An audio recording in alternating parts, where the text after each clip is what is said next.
Hey, what's up, people? Crack Lemonade here, and I am playing Smackdown.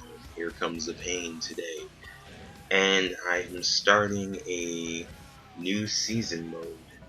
Um, really, just because I have an ever-growing collection of PS2 games. I don't know. All of a sudden, my PS2 collection has just exponentially grown over the last year. So why not play these games, do some kind of retrospective about it, talk about just the things I think about when I play this game. And it's not really a review. It's not really I guess it's kind of a let's play, but whatever. Um, you can put it in that category if you want to. But yeah. So I picked John Cena, and every story mode starts off with the empty arena scene, no matter who you pick, whether it's like The Undertaker, Stone Cold, Triple H, Kane, anybody. And yeah, so the opening dialogue between you and the general manager is different depending on who you pick. Um, and yeah, so first I checked to see if there were any backstage events because the PS2 series of games really had a lot of those. Like starting with Trish Stratus. Props to Canada. Starting with Smackdown, Just Bring It, where you could roam around first person and just run it into certain characters, and that was how you actually unlock certain characters in story mode. And this one, which helps you get development and superstar points and money to unlock things by going backstage. If you go backstage and do the right sequence of things, like you say the right things to the right people, don't piss them off. Or if you piss them off, get into a match instead of having them attack you and beat them. You earn their respect and you get extra bonuses and stuff. So we're starting with Edge versus John Cena. And I'm saying this is probably right around the time I stopped watching wrestling. I definitely stopped watching before John Cena debuted.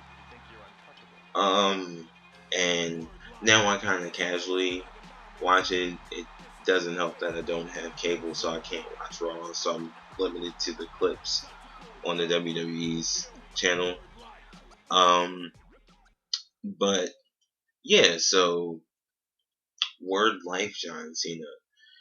And I think it's funny that over the past couple years, um, they kind of alluded to and pissed fans off that want John Cena to do a heel turn. And I mean, I understand why WWE doesn't want to turn him heel because his merch and the children. You gotta think about the children, man.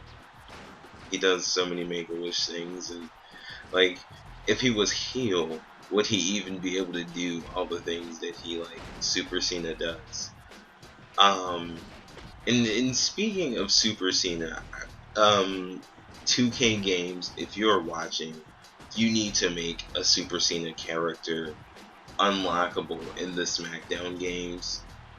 And this inspired me because of WWE 2K15, where on the last gen, at least on PS3, um, you have to fight John Cena 5 times with all the NXT guys you have to fight as, and he's extremely difficult and reverse heavy. So you should just make a Super Cena character that acts like John Cena on pay-per-views, where he kicks out of 5 finishers, um, somehow can reverse the most ridiculous things, and it would just, I don't know, it would be funny. It would be I don't know, it'd probably be funny to me and a small number of people who make the Super Cena jokes. But reason I chose Cena on this one was because, like, on every WWE game, honestly, my go-to character or my starting character when I start a new game is Kane. And in this one, John Cena isn't good. He has like even 7.5s all around. So like he's not really the Super Cena we know and love today, or hate, depending on, whatever, how you feel about whether he should turn heel or not.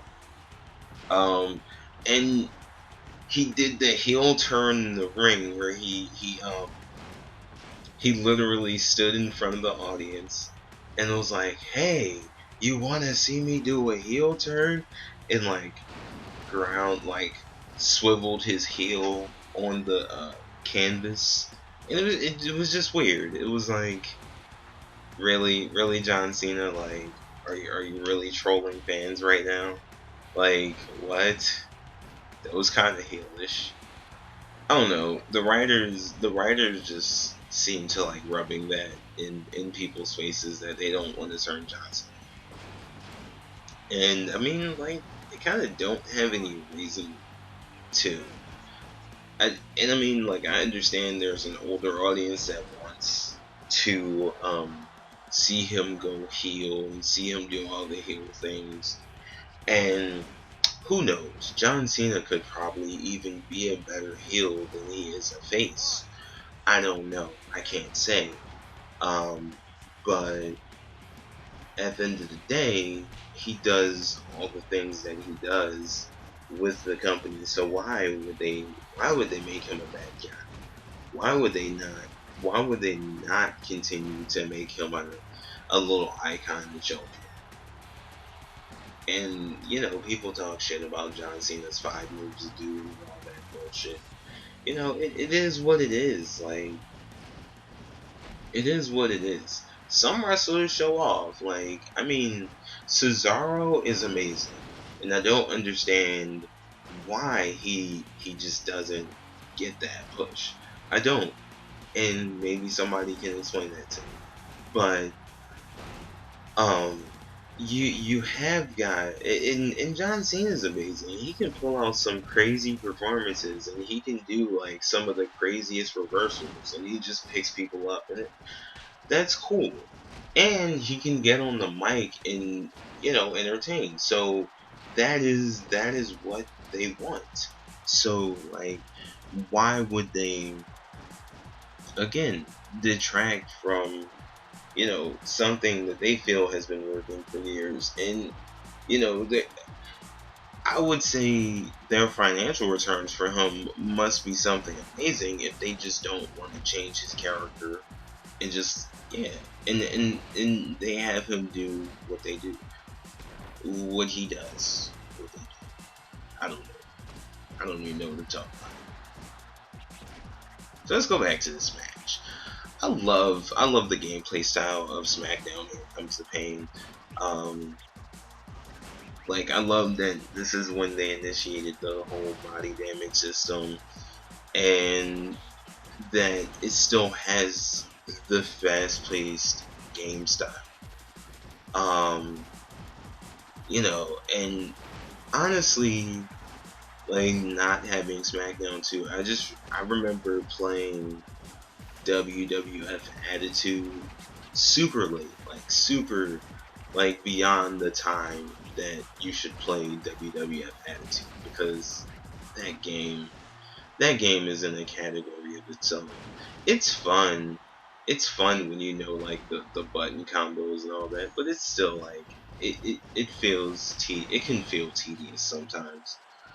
Um and I mean, I never had a Nintendo console, but I played No Mercy, and like, I appreciate that kind of gameplay style, but it was never that appealing to me. The SmackDown series, and I guess my partial bias because I was always a PlayStation console owner, um, was the better choice. And like, this gameplay style is just, it's quick, but it's not like fast, but it's just like, you can have a match on here, and it'll be fun. It can be back and forth. Um, but it's in no way realistic. Like um, they're going for more and more in the current iteration, the 2K series. So like I definitely like the Predator technology, whatever they introduced in WWE 12.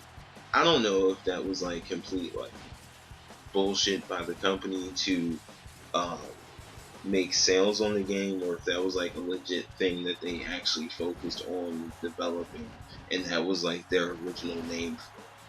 Whatever. Like it could go either way. Like that could have just been like a sales gimmick or whatever. But I like the added things that they did to that.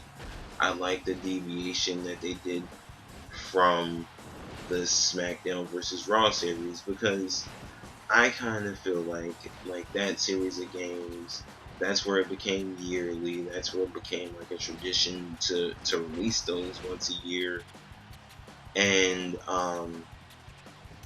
the problem was there was like SmackDown. There was like SmackDown versus Raw 7, and so on. And then like one year, the control scheme changed from like how it plays on SmackDown Here Comes the Pain to using the analog stick. And it just became like just way more ridiculous to do things, because like you're using both analog sticks, and then you switch from it was weird. It was weird, and I don't think a lot of people liked it, because starting with, I think, WWE 12, they switched back to the gameplay mechanic where there's a grapple button, and then there are directional grapples, and then they added the limb targeting grapples. And it seems like every year they're looking at some things they did wrong, not everything they did wrong, because this series always has like a number of weird things that happen, glitches and whatnot. But yeah, like they work on things. They address some faults, and they try to make things better.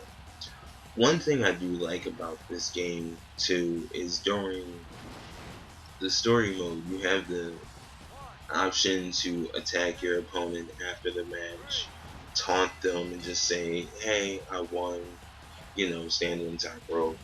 Or the third option, respect, and shake their hand or offer to shake their hand after the match.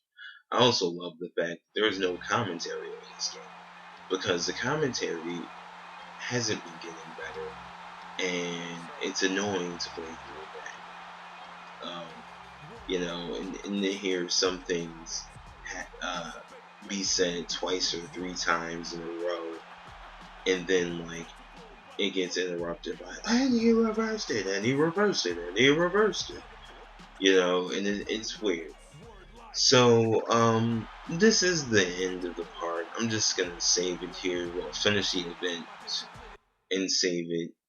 There is going to be a part 2. I don't know if there's going to be a part 3. I'll figure that out as I go. Peace out, guys.